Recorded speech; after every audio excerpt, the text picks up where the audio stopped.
Hey guys, so welcome to my channel. I haven't been on here for ages, just haven't really had anything to say, and if I don't feel inspired to say something, then I don't tend to come on. But I feel like I've just had a flurry of things come to me that I just want to jump on and chat about. And the first one I wanted to talk about was spiritual bypassing, and this has come up recently sort of in my field and in conversation. And I think we've all seen those people where it's very, everything is love, everyone is love, and anything is seen as sort of a criticism or a negative, it's just swept away. And I mean, what really is spiritual bypassing?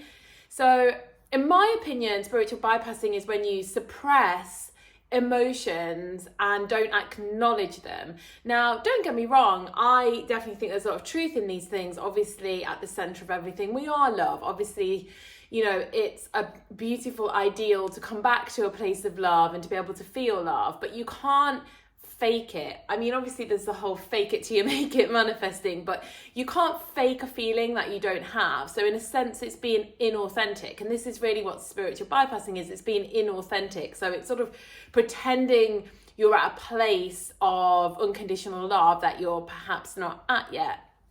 And there's nothing, and sort of thinking that it's wrong to have feelings that are not these optimum feelings. And I saw a lot of spiritual bypassing when I was doing a lot in the twin flame community, because I saw that there was teachers, and it happens across the board in spirituality, I think, when there's teachers that have attained some kind of spiritual mastery, whether it's that they're in a really good state of love and mindfulness all the time, or they're in union with their twin flame. I mean, no one can really prove who's in union with their twin flame, but they sort of seem to have a nice relationship and they say they're in twin flame union. And so everybody kind of aspires to this and tries to get to the end without going through the middle. And I think I've mentioned in previous videos that I've did something like that, and I saw a lot of other people do that with a particular couple, and I think that's just because I was following them more than I was following other people perhaps, or their wisdom. And it's not that what they were teaching was wrong. I still to this day truly identify with a lot of what they said, and at the time I also resonated with it.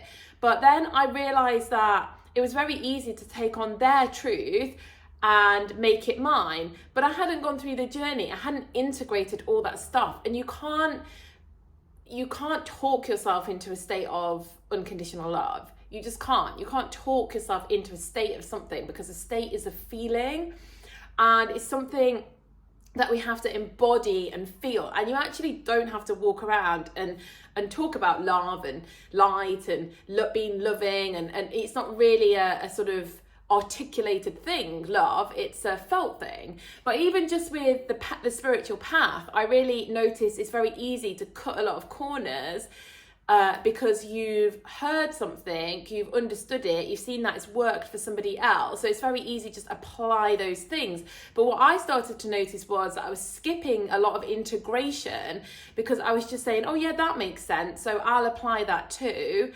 But I hadn't really done the deep integration. It's like when you read something and it makes sense to you, but then you read it 5 years later and you really feel it and you integrate it in a whole new way and you embody it and you're like, oh, I really know what that means now. I thought I knew what it meant, but now I really know what it means. And that's why I think that it can be problematic by following someone's teachings too much. There's nothing wrong with picking up a seed, following some teachings, looking around at different videos, but it is our journey. And just because it worked for them doesn't mean that if you go and apply all the things you're doing, it's going to work for them. I never saw it work for anyone. In that group, I never saw anyone get the result that they wanted. And I do honestly believe it's for that reason, because that couple or that person, they did a whole host of things to get to where they are now. Probably went through some dark, messy times, had a lot of arguments, went backwards and forwards with people, when, you know, actually did the things to realize and see through them that they weren't for them. You know, if you say, for example, astrology is rubbish, that's all very well, and it's easy to be like, oh yeah, I get the points, how that means that we're not in control of our own destiny and we're not creating our reality when we're buying into a chart, and that's limiting. But if you don't like go on that journey and kind of really explore astrology, then you're just taking on words. You're not actually like integrating it and really embodying why it's not good or why it's not right for your ascension. And, you know, we can't just follow someone else's path and skip all the messy, dark, whatever bits in the middle, in my opinion. And I think that I saw this chart where they basically put all the positive things on a spectrum and call it high vibe, and then all the lower things like anger, fear, and whatever, and they put it in the low vibe. And I think this is very separating, because all these emotions happen as we're awakening. And sometimes we go a little bit into like love and we feel amazing and we, you know, display that energy with people, and then we go backwards and we have an argument. But it's not really backwards, it's just that we're still exploring this whole kind of mess of human emotions and human evolution. And I'm definitely not saying that the ultimate isn't to feel love and to love people, but it's a state, it's an embodiment, it's natural.